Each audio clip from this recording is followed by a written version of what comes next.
When I grew up, it wasn't a great season for the city of Detroit. It was murder capital of the world. It was all kinds of negative things, negative stories being reported about Detroit, mostly true.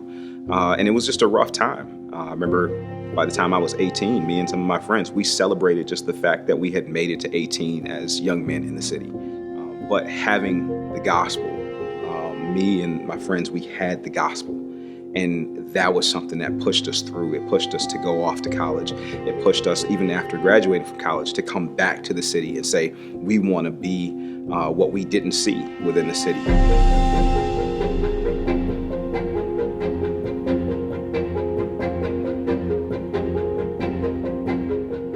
I use this term in jest, but we've always been kind of scrappy as a campus.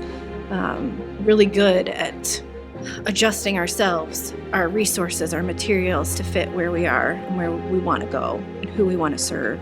Sunday morning, historically, for 10 years, has been a very early morning for many of the volunteers who serve here at Woodside Detroit.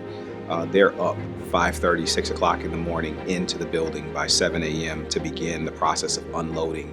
Getting the speakers in, getting the drums in, getting the keyboard in, setting up all the chords and plugging in, it's taxing. It's almost, for a lot of people, it's a gym workout for 2.5 to 3 hours, lifting and moving. And now we have to go, now we're worshiping the Lord. Now we're being welcoming. Now we're praying for our brother and sister. Now we're listening to the word. And then after service, it's another hour and a half of tear down, packing the whole thing back up, making sure that everything is accounted for. And all of this is happening while people are being prayed for, while families are trying to make connections with new neighbors and new members and things like that. I love community. I thrive on community. I thrive on people. You cannot, it's been very difficult to model that in a mobile setting. Having a space where you only see people once a week.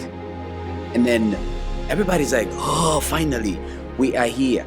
But then it's service, it's worship, it is giving the word. And then you're out of the building.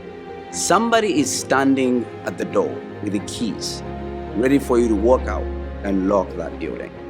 We've always been subject to someone else's spot, someone else's desires.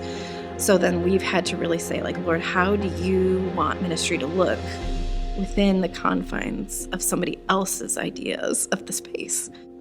Ministry is not something that happens within a particular time period. And so you have to be very flexible to adjust to those moments.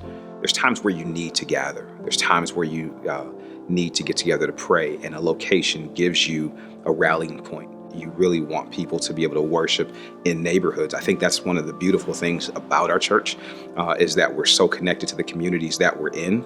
But for the last 10 years, the Woodside Detroit campus has not necessarily been able to connect and develop those deep roots because we weren't attached to a community or a neighborhood. Having this location now, my heart and my vision is that this is just the beginning.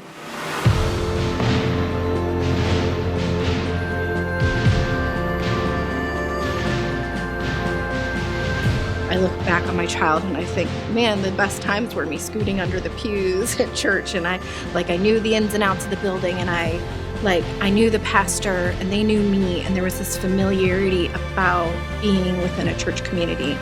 I can see men coming in, doing life together. I can see mothers coming in, doing life together. I can see young adults coming in, doing life together.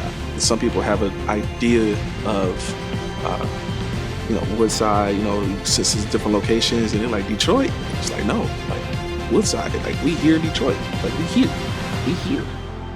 It's just great to have a place that feels like home finally.